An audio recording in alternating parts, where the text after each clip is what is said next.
regardez trop Twitch sur votre ordinateur? Bonsoir. Bonsoir, bonsoir, bonsoir la meute. Bienvenue à notre 19e épisode de notre séquence de cours sur le design de PCB et l'électronique. On continue aujourd'hui sur les empreintes, donc les footprints. Et comme promis, on va traiter le cas de l'intégration des images en niveau de grille. Alors, on était sur quoi la dernière fois? On était sur notre jolie petite carte son et on a fait on s'est engagé sur le chemin justement de l'intégration des graphismes. On va retourner sur la carte son quand on aura épuisé le thème, parce que sinon sinon on le traitera jamais. J'aimerais bien le traiter d'un seul bloc aujourd'hui, au moins la plus grande partie des trucs.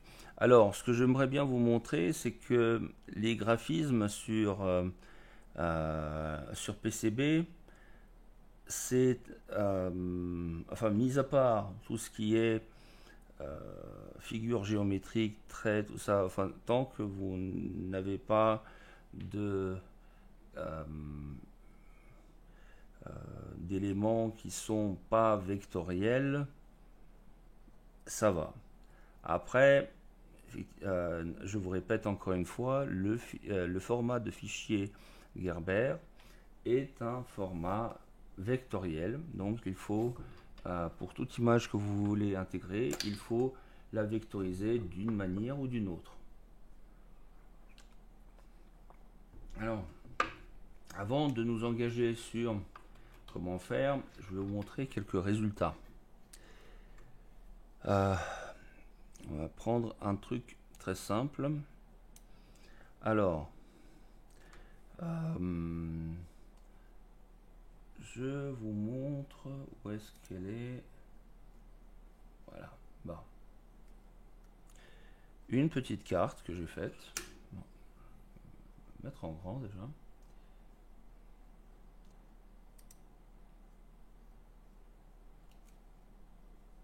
Et heureusement, elle ne le fait pas automatiquement, mais ça va. Bon. Ça, c'est l'arrière de la carte. Je vous montre en avant. L'interface série. USB pour une autre série de calculateurs, encore des calculateurs, toujours des calculateurs. J'ai testé, enfin surtout chez GLC PCB, ce que ça donnait leur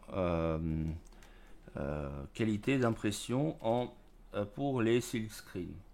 Bon, j'ai fait quelques essais.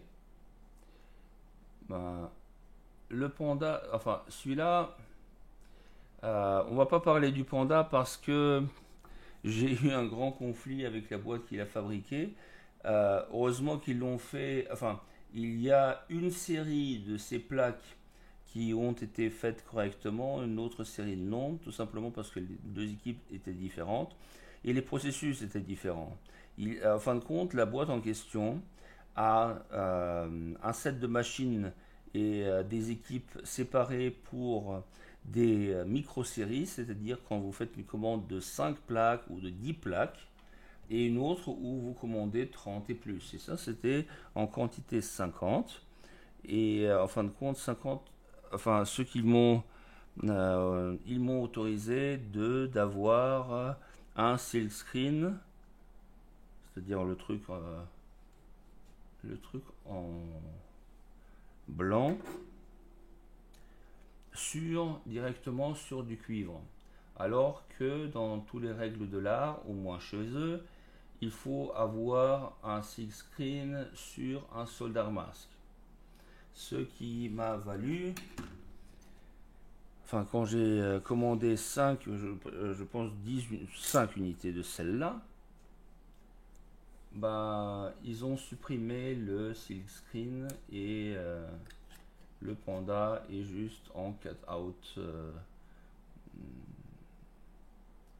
Voilà, c'est même pas doré parce que j'ai pas commandé de l'énigme sur cette plaque-là. Bon, on retourne sur notre... ah, parce que je l'ai mise. Voilà, tiens.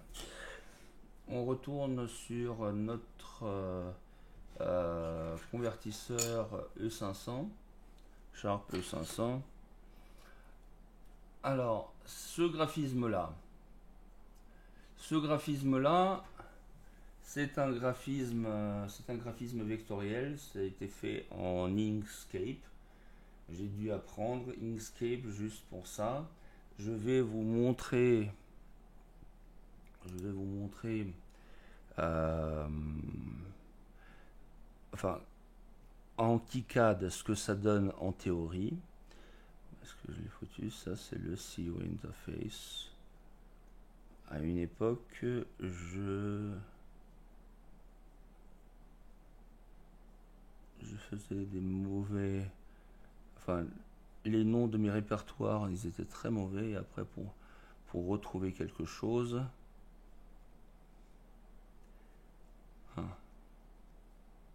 Voilà. Bingo. C'est les pads. Bon, ça, c'est l'avant. Ok. Et... Voilà, ça c'est le graphisme. Regardez, les traits sont très très bien définis. En revanche, enfin, vous voyez ici. Je vais zoomer après avec la caméra. Vous verrez que c'est pas vraiment terrible. Quelquefois ça passe, quelquefois ça passe pas. Quelquefois ça coule, quelquefois ça coule pas. C'est assez. Voilà, est-ce que j'ai back? Voilà. Si vous regardez le modèle 3D, il devrait être comme ça. Bon, JLC PCB, ce que j'ai su après, n'a pas une super bonne réputation pour avoir un silkscreen propre. Ils ont, enfin, le PCB propre, les pistes propres, tout ça. Enfin, quelquefois, quand il y a des erreurs, bon, ils les corrigent, ils renvoient ils refont, ils renvoient le truc. Mais les silkscreens sont réputés pour être faites avec une main un peu lourde, avec une main un peu moins bon, artistique, moins fine. Je montre ça.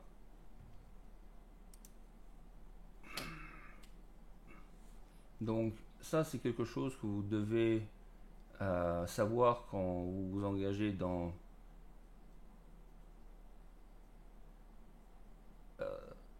la profession d'un artiste PCB. Ben voilà, le truc il a coulé. Je ne sais pas ce que c'est comme impression. C'est pas de l'offset, c'est du, je sais pas, ou c'est de l'offset peut-être. Voilà. C'est comme s'il y avait quelqu'un qui avait mis du blanc avec juste un pinceau très très fin. L'écriture ça va. Bon, effectivement, on n'a pas besoin de. Enfin, on sait que voilà, genre le pin. On voit même pas ce que c'est. Voilà, ça c'est le pin numéro 15 est ici, le pin numéro 1 est ici, sauf que c'est pas. Voilà. C'est pas super visible. Pourquoi il écrit 3 ici? J'ai dû faire une erreur, enfin bon, je sais pas. Ça c'est. Ah, Evil Hardware. Il y a dû. Enfin, ça doit être une autre version. En même temps, le graphique est le même. Enfin, là, c'est pour vous montrer. Ah, sur cet exemple, je vous montrerai deux autres juste après. Là, c'est juste pour vous montrer que ça dépend du processus. Ça dépend de beaucoup de choses. Ça dépend de la boîte qui le fait. Ça dépend de l'humeur des gens. Ça dépend de l'âge du capitaine. En gros, vous devez vous fier que à l'empirique, c'est-à-dire ben, vous testez vous testez, vous essayez, vous regardez si est-ce que ça passe, est-ce que ça passe pas. Attendez, je dois avoir encore un autre module. Oui, tenez.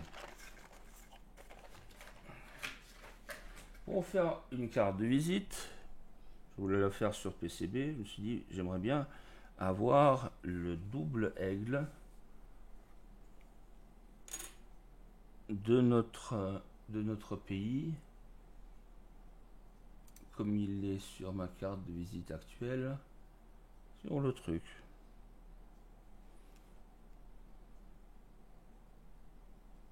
Là, la définition me plaît déjà beaucoup plus. Attendez. Voilà. Avec Saint-Georges, le tueur de dragon au centre. Alors, effectivement, on voit pas exactement ce qui, enfin, les détails au niveau de la couronne. Bon, là, on le regarde aussi sous un microscope, mais de loin, sans le regarder sous une loupe, ça a l'air très honorable. Voilà, à mon avis, il faut jouer avec de la physique parce que ici, j'ai choisi des traits extra épais et à mon avis, c'est le fait qu'ils étaient extra épais a fait mettre beaucoup de lac, enfin beaucoup de peinture, ce qui a fait que ça a coulé. Il faudrait que je réessaye en mettant des traits beaucoup plus fins, du style ce que j'avais ici sur cette image là. Un petit peu, voilà. À mon avis, ça passera très bien. Je veux montrer aussi autre chose. Enfin, il y a des choses qui peuvent dépendre du processus. Alors, je vais vous remontrer l'origine. On va passer, bon, encore une fois, à une plaque, cette fois-ci d'un breakout du bus système d'un calculateur, pardon. Je l'ai mis dans Casio Debug. À mon avis, c'était ça.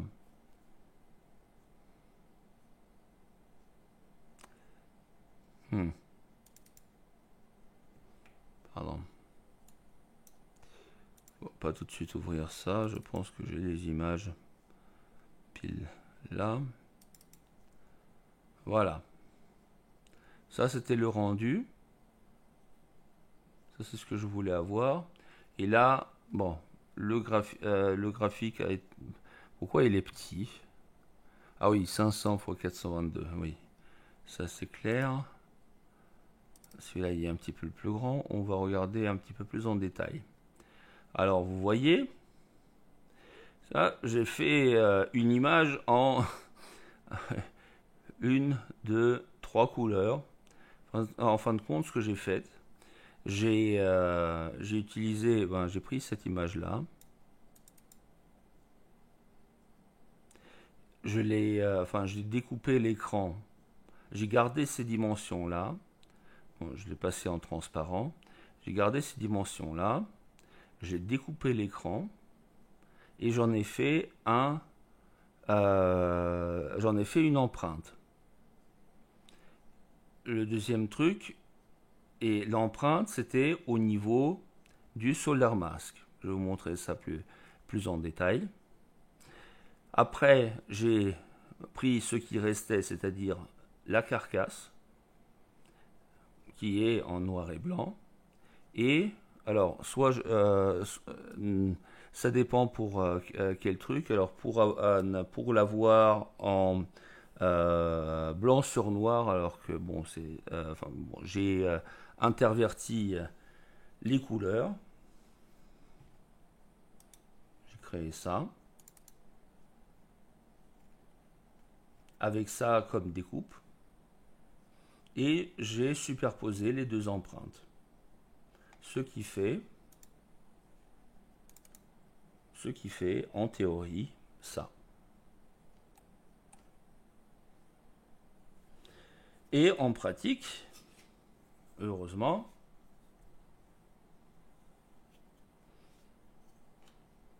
ça donne ça. Voilà. Détail.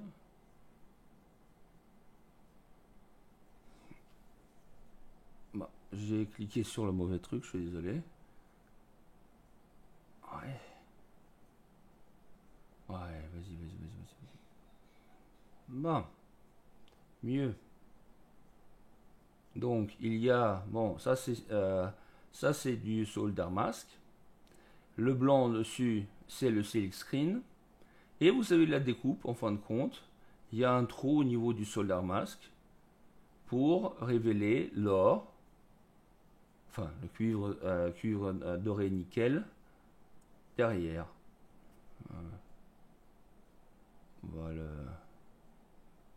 rapprocher un petit peu plus. Vas-y.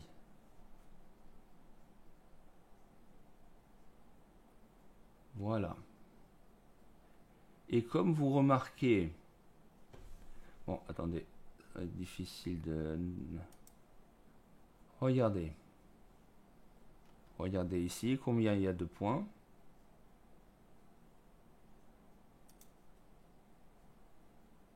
Regardez ici combien il y a de points. Il y en a beaucoup moins. Naturellement, la peinture, elle a un petit peu... bon, il y a eu conglomération, il y a eu des tout petits points qui n'ont pas été mis parce qu'ils étaient beaucoup trop petits. Tout ça, bon, ça fait un chaos, mais tant qu'on ne regarde pas sur le microscope, le logo, il passe très très bien. Et ça, c'est le point que je voulais voir avec vous. Je vais vous montrer d'ailleurs un autre processus avec le solder mask blanc. Ça passe nickel. Maintenant, j'ai fait la même chose avec enfin sur blanc sur noir. Il aurait dû être en inversé. Bon, c'est le noir, il est surdosé. Il y a eu overdose. Vous voyez, pas de petits points. Bon, ça fait quand même quelque chose. Ça fait quand même, enfin bon, calculette. C'est pas terrible. Donc quelquefois ça marche avec une couleur, quelquefois ça marche pas avec une autre couleur. Quelquefois, voilà. Faut faire des essais. Et une dernière chose que je voulais vous montrer, avant de essayer par nous-mêmes d'intégrer quelque chose comme ça au niveau d'un PCB, c'est voilà, c'était une plaque que j'ai faite, je pense que je l'ai faite il y a un an, et sur celle-là j'ai testé certains trucs. Je l'ai faite assez grande pour en fin de compte faire un petit peu joujou avec le reste de la place. Bon, j'ai pas utilisé toute la place effectivement, mais là sur ce bout là, on a un graphisme qui est au niveau de la solder mask, c'est-à-dire que quand vous faites le solder mask, il est par défaut partout, sauf où vous l'enlevez. C'est-à-dire là où vous mettez région solder mask, ben il fait l'inverse. Silk screen n'est pas là par défaut, donc le silk screen il faut le mettre de manière explicite. Bon, voilà.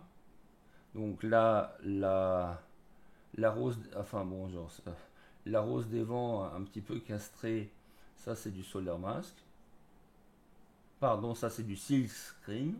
Ah, très drôle. Et le glider, celui-là, vous devez reconnaître enfin, ce que c'est. C'est du jeu live de feu Conway qui a été arraché entre les mains des mains de l'humanité par ce putain de coronavirus. Voilà. Mais de l'autre côté, on a quelque chose de beaucoup plus intéressant. Mon petit nounours à cœur, l'hacker russe, le glider. D'ailleurs, ça c'est pourquoi on intègre des graphismes au niveau des PCB. C'est par exemple pour avoir des inscriptions dans d'autres polices que la police standard et aussi dans d'autres langues. Parce que le seul truc qui est implémenté sous KiCad, c'est pour l'instant, c'est l'anglais.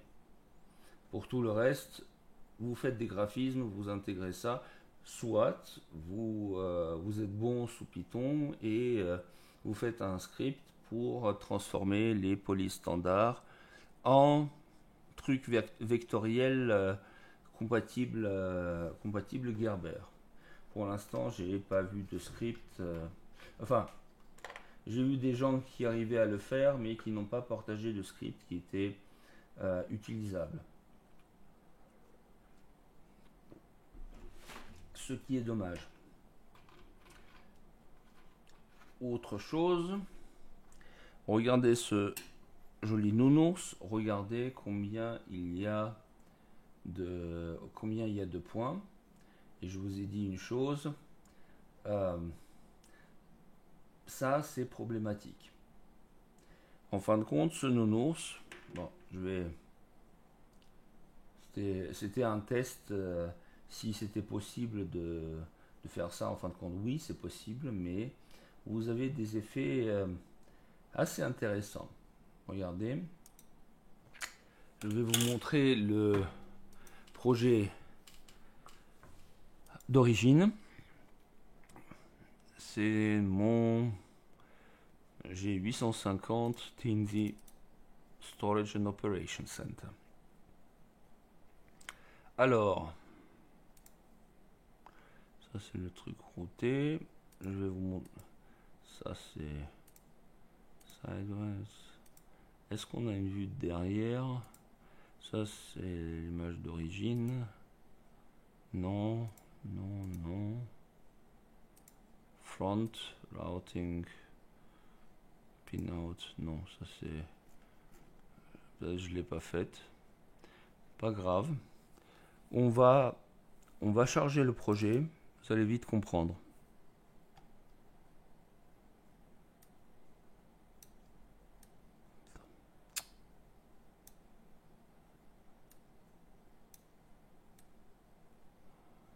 Voilà. Vous allez vite comprendre. Alors, le projet en lui-même, le schéma, bon, enfin, il y a deux pages, une pour tous les trucs Teensy, l'autre pour où est-ce qu'il a mis les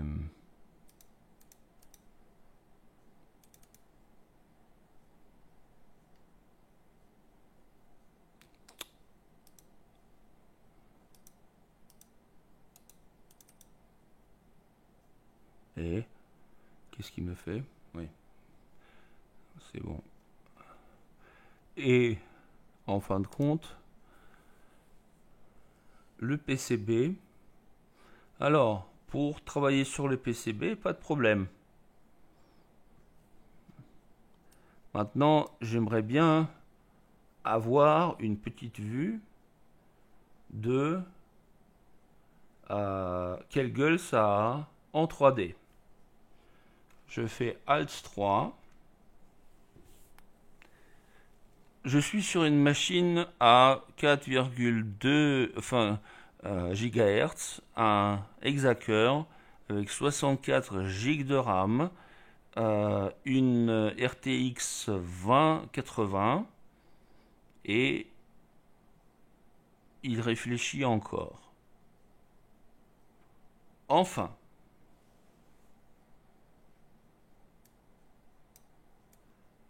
pour la seule et simple raison que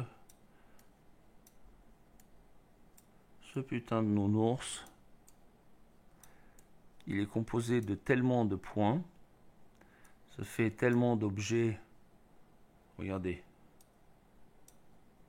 il est tout sauf optimisé en termes de graphisme. Mais effectivement, c'est possible de générer un truc comme ça. Il y a des artistes qui font qui utilisent le PCB comme médium. Bon.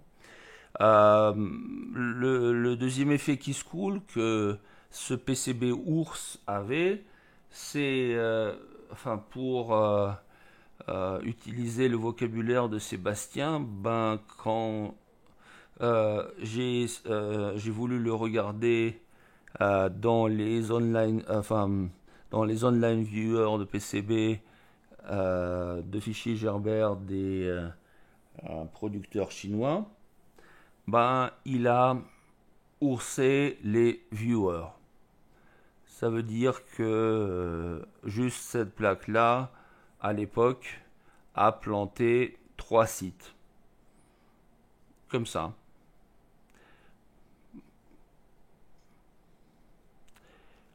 Parce que il y avait il y avait beaucoup trop d'objets.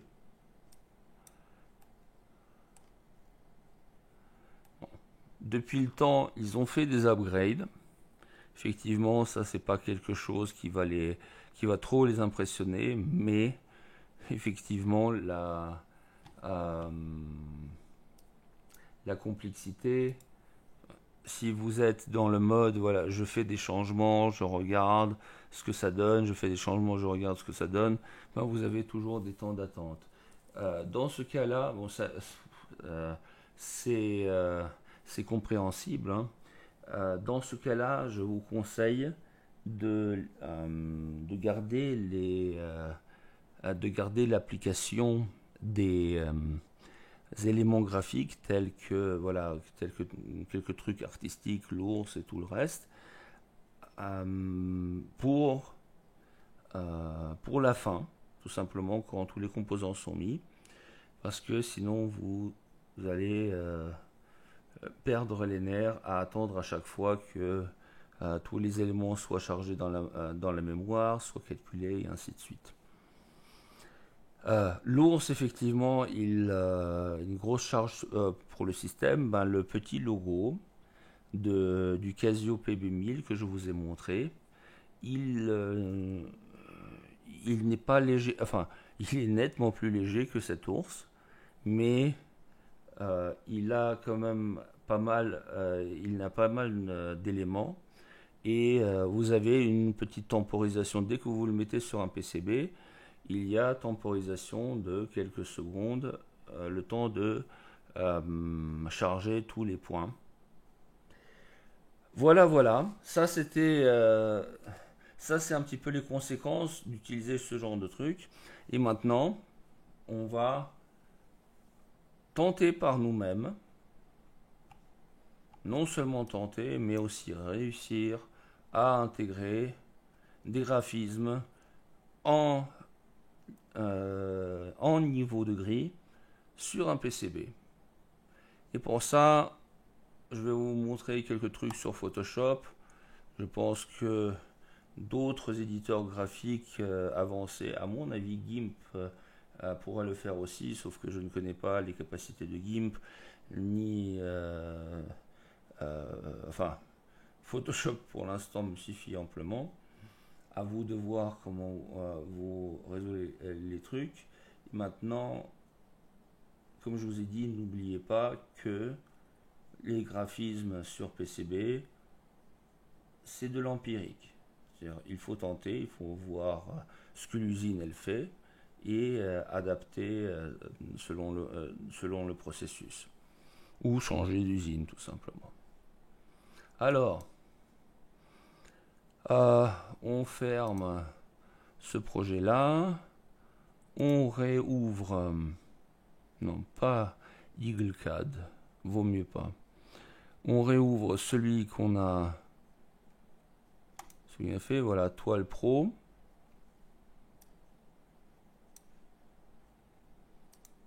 Toile Pro, alors, GitHub, toile. Voilà, le port entier, il y est. Et on va s'occuper à importer, petite pause hydratation, le port entier sur la toile. Il y a une chose que j'aimerais bien voir, c'est la toile, j'ai oublié ses dimensions. On va voir ça tout de suite, c'est écrit juste là, 170 fois 170 fois 100 à peu près. Parfait. Alors, pour ceux qui n'étaient pas là la dernière fois, vous avez l'outil à la racine de KiCad. Vous avez un choix d'outils, dont celui-là, le Bitmap to Component Converter. Parce que voilà. Yeah. Si on lui donne un bitmap port entier, bon, en couleur, ça va jamais passer. Donc, en niveau de gris, grayscale, alors peu importe si vous l'écrivez avec un E ou avec un A, c'est même pas une question si c'est américain ou anglais. Gray, enfin voilà, c'est même chose.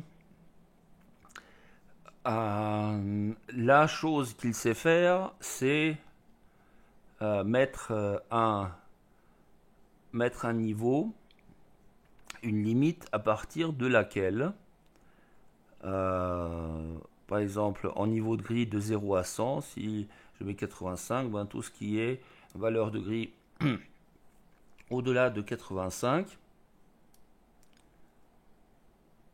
pardon, c'est en dessous de 85 va être noir et au-dessus de 85 va être blanc. Donc en 85 et en dessous. Voilà. Ça nous arrange pas du tout. C'est moche.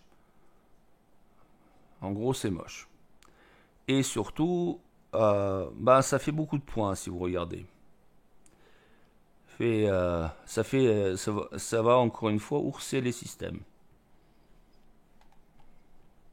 Donc, on y va par un autre chemin. On va transformer cette image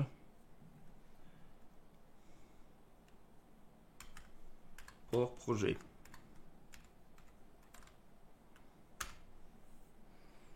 On va mettre une copie du port là-dedans. Donc, portons le port. Voilà. Allez, Photoshop.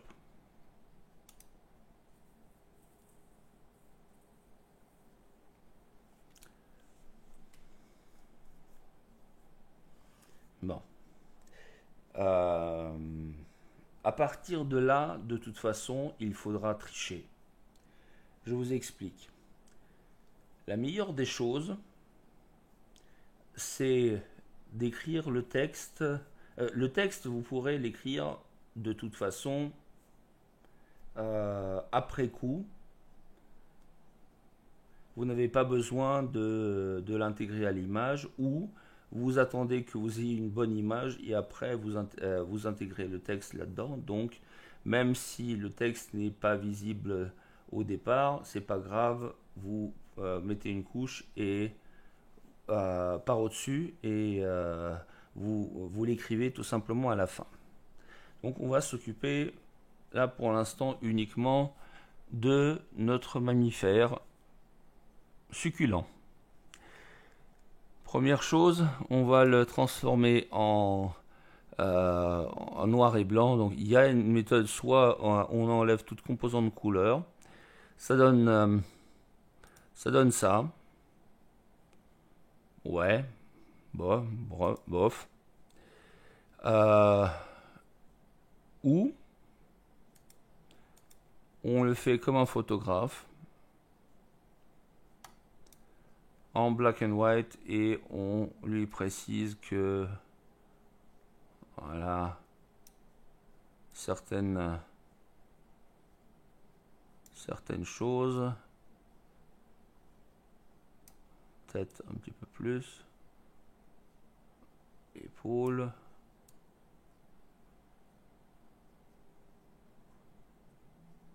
Voilà, pour qu'il y ait un petit peu plus de contraste, qu'on voit les différentes parties. Bon, on va laisser comme ça. Et oui, on passe en grayscale, on passe en niveau de gris. Bon, il y a une technique pour transformer tout ça en noir et blanc. Il y a même plusieurs techniques. On les a aussi dans le même truc, c'est au niveau du bitmap.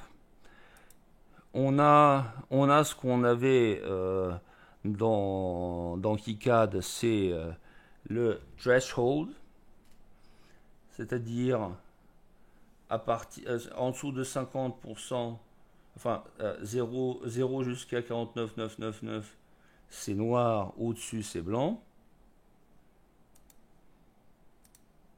Pardon.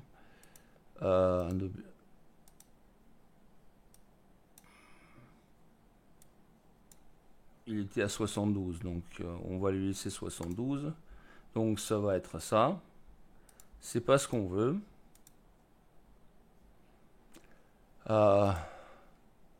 Nous on veut qu'il y ait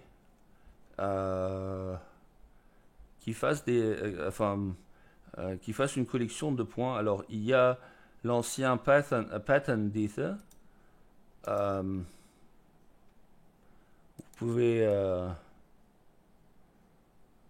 Vous pouvez l'avoir comme ça. Il y a mieux. Il y a mieux comme truc.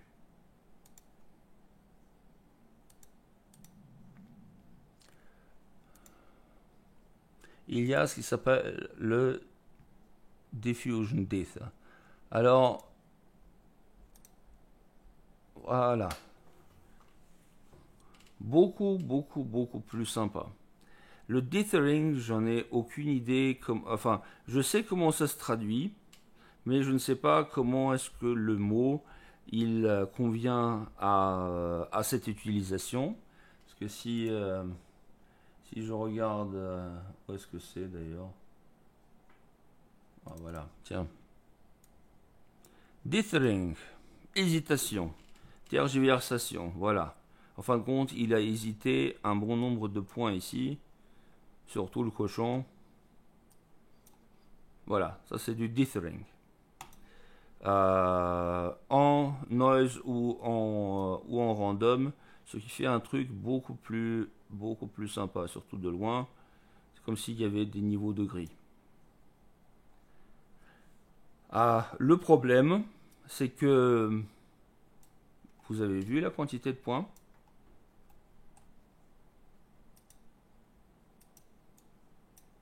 Ça fait vraiment beaucoup. Pour paraphraser un ami à moi, ça fait peur. Au premier sens du terme. J'aime bien le dithering, mais il y a beaucoup trop de points. Bon, si je mets des points, si je mets moins de points, on verra à peine ce que c'est. On verra à peine les contours. Donc, comment est-ce qu'on fait? Ici, c'est l'image est en 72 dpi. On va peut-être diminuer les dpi et avoir une image plus petite, au moins pendant un petit laps de temps.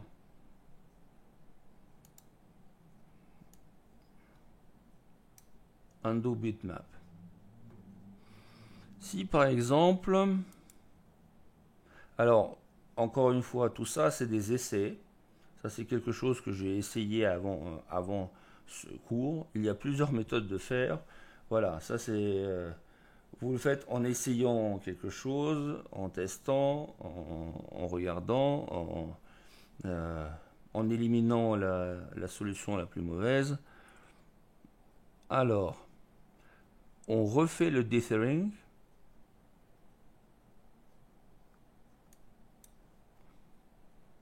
Diffusion dither. Mais on veut 4 fois moins 2 points. Ce qui fait 18 pixels par inch. Ce qui fait une truie comme ça.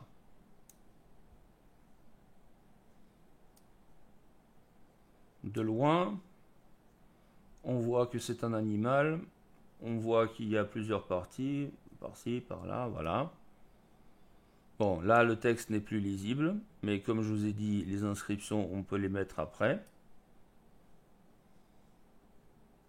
Ça ne devrait pas gêner.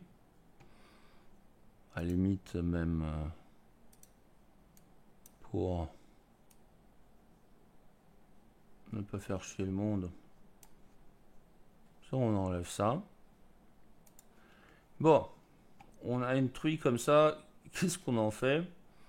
On va faire un tout petit truc intéressant. On va la remettre en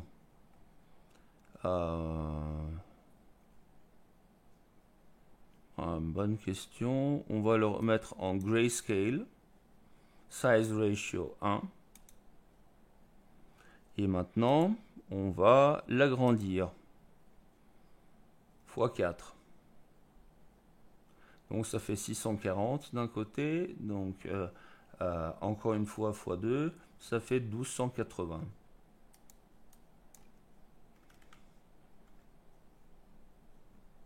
Et on met bicubic smooth. Ça a une bonne raison. Bon. Voilà.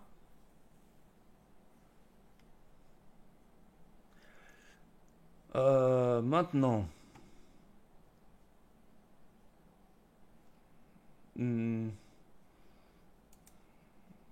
va voir, on va jouer un petit peu avec les contrastes si besoin est. Non. Exposure. Non, pas besoin. On la laisse comme ça. On sort le truc comme pour dithering.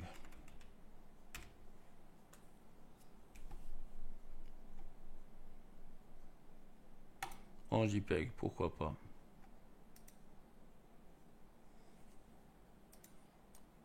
On laisse Photoshop ouvert. Voilà. C'est notre cochon. Et maintenant, en KiCad, aux hydratations, bordel.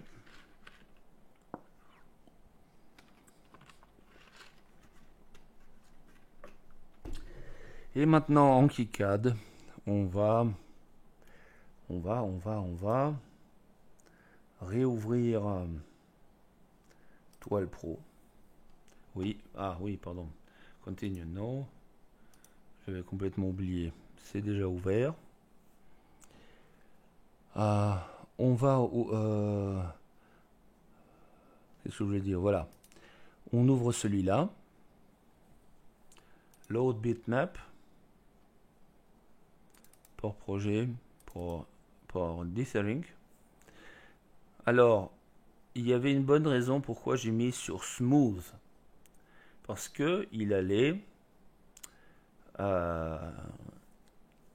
faire un tout petit filtre gaussien et ne pas avoir juste des points, faire éventuellement quelques arrondis. Et si on regarde, de toute façon c'est une grayscale image, mais si on regarde au niveau de black and white image, selon le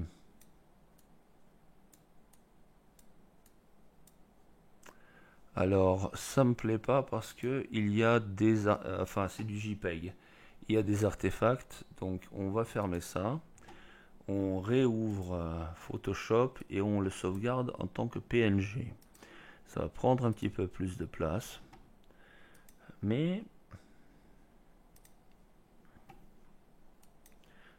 on n'aura pas d'artefacts de compression.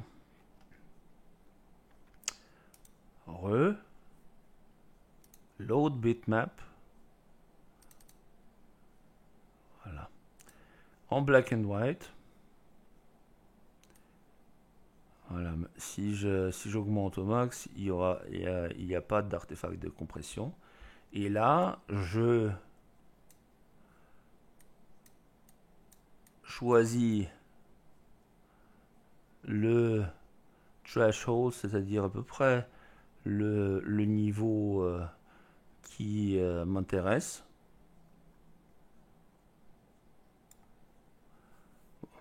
Voilà, par exemple. Je peux avoir ça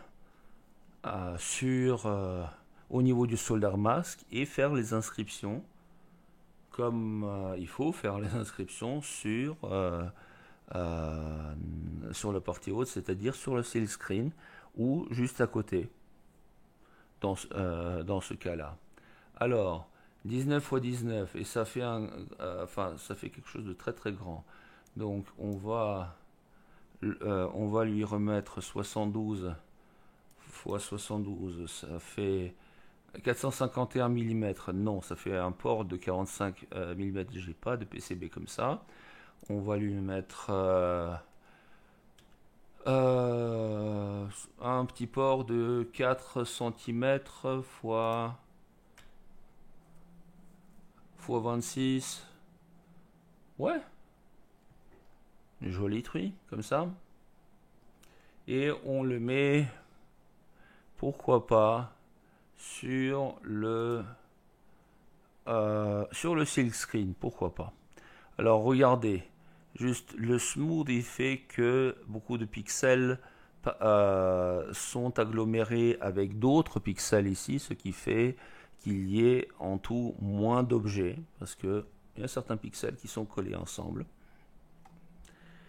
Et ça c'est le donc 45 x 25 mm. Où est-ce qu'il y a le truc? Voilà, bon, c'est export. En PCB new, en front seal screen. Et on l'exporte en port silk screen. Voilà. On ferme. Il faut maintenant intégrer ce KiCad mode dans la base des empreintes, c'est dans la footprint de KiCad, soit juste pour le projet, soit de manière globale. Et on va faire ça tout de suite.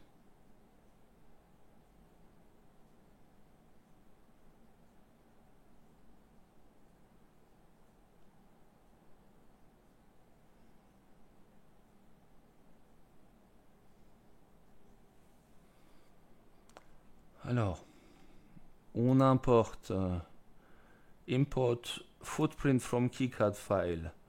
Il est là-dedans. Voilà.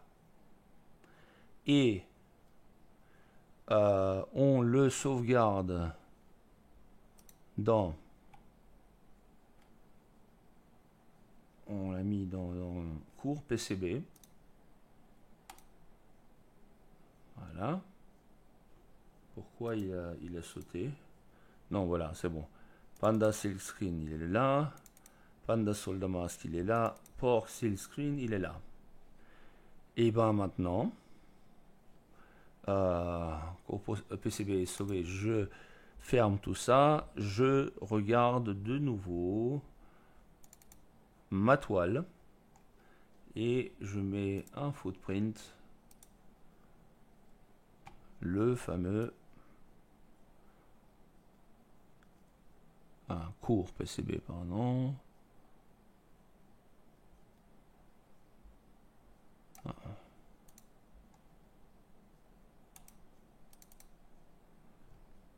Mais là.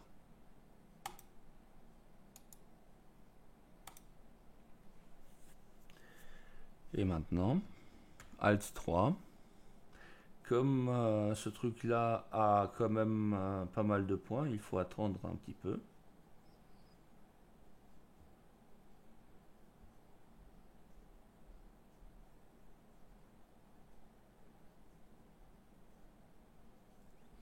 Voilà.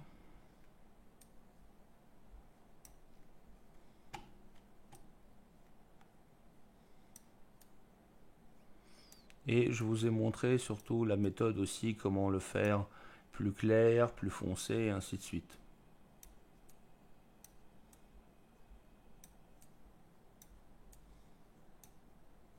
Voilà.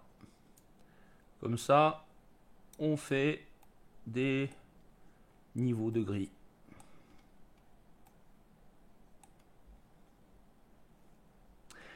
Dernière chose que je voulais vous montrer pour aujourd'hui. Alors, ça on ferme. C'est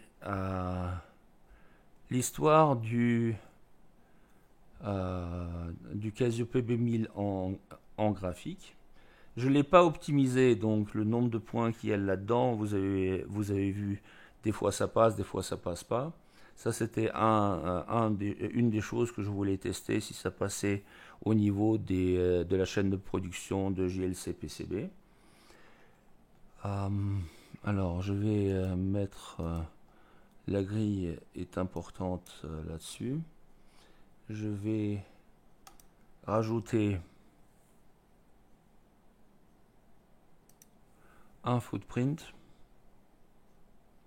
Tant que vous synchronisez les trucs avec la grille, voilà. Là ici, j'ai fait une inscription, j'ai mis une inscription en japonais. J'ai dû la faire en tant que graphisme, comme je vous ai dit, la police standard, on ne connaît que les caractères latins, même pas les caractères cyrilliques. Donc pour toute autre langue, pour toute autre police, ben, il faut le faire en tant que graphisme. Là, je l'ai fait au niveau du silk screen, là, je l'ai fait au niveau du solder mask. Donc là, il fait une découpe du solder mask pour montrer soit l'or, soit le cuivre derrière. Regardez, donc j'ai fait deux composants. Le premier, c'est celui-là. Et le deuxième,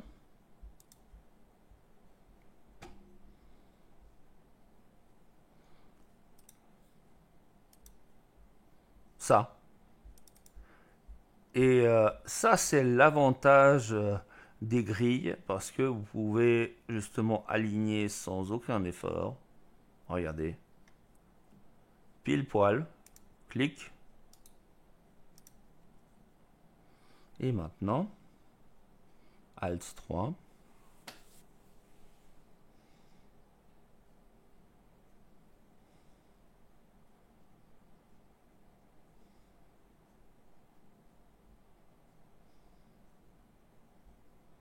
Maintenant, ça prend du temps parce qu'on a deux graphismes qui ont un bon nombre de points. Voilà. Notre truie, il est toujours là. Et voilà la calculette. Il y a du silk screen et il y a une découpe pour révéler ce qu'il y a en dessous. Donc là c'est le textolite. On va vite faire une chose. On va mettre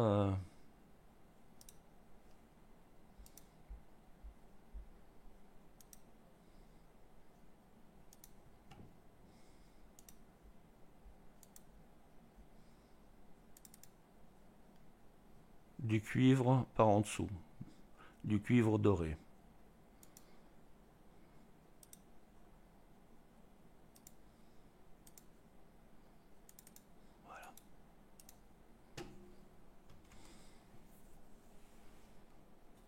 On attend un petit peu.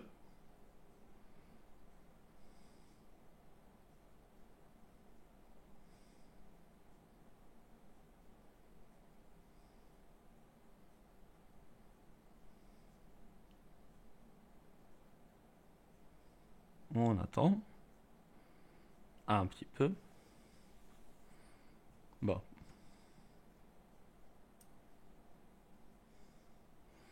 Là, c'est du OpenGL, donc là, il fait pas vraiment de rendu. Bon, c'est censé d'avoir l'air de l'or. Bon, c'est presque ça. Voilà. On va vite faire. Si on fait le rendu.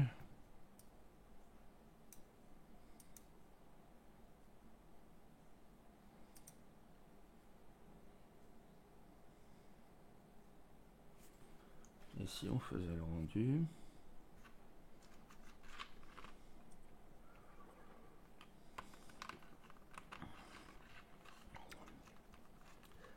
On attend. On attend. On attend. Voilà. Et ça commence.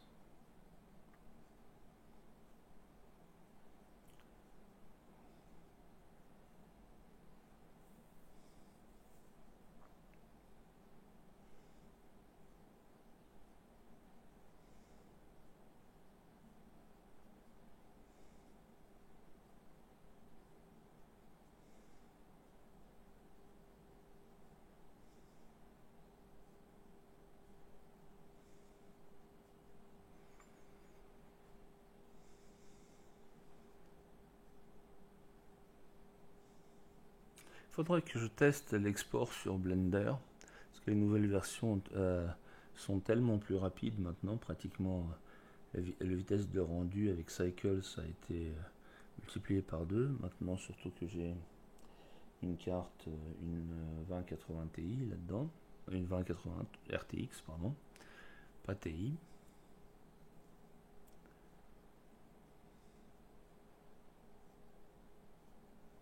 Allez, allez, allez, allez, allez, allez, allez, allez, allez.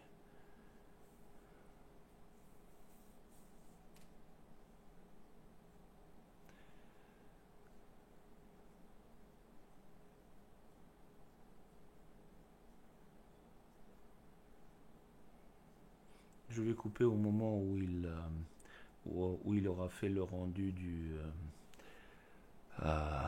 Casio.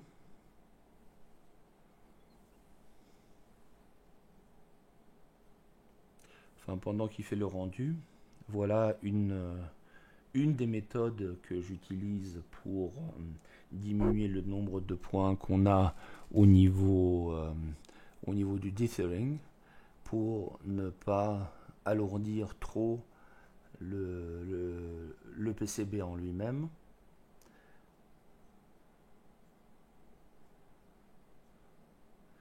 Il y en a d'autres, mais voilà, celle-là, c'est la plus pratique. Ça marche. Moi, ça a marché avec des versions de Photoshop très très très anciennes, du style 6.0, si je me souviens bien.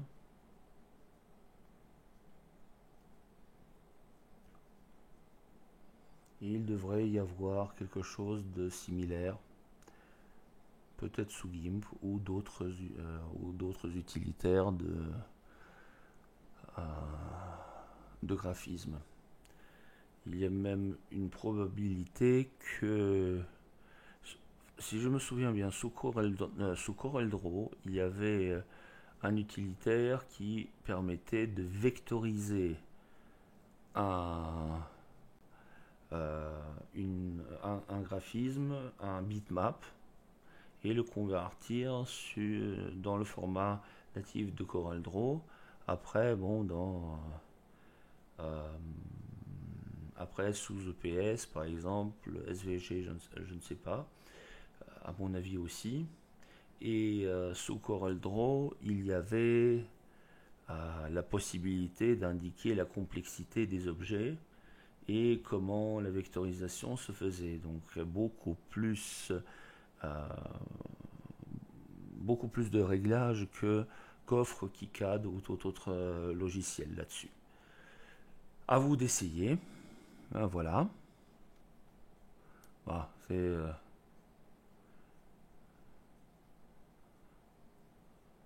voilà, je montre juste ça. Voilà le logo.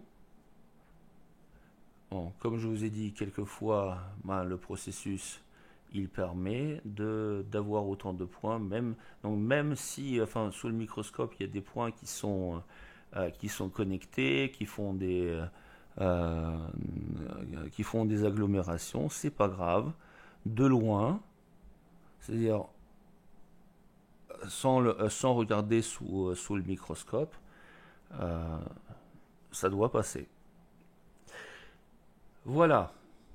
Donc ça, c'était pour les choses que je voulais montrer aujourd'hui. On va, on va voir quand est-ce que je ferai le prochain cours. J'essaierai demain, voire après-demain. Et pour ce soir, je voulais vous remercier d'avoir été présent, de m'avoir écouté, de m'avoir supporté. Je rends l'antenne et je vous souhaite une bonne soirée à tout le monde. À la prochaine. Voilà, vous pouvez éteindre votre ordinateur et reprendre une activité normale. À ciao, bonsoir.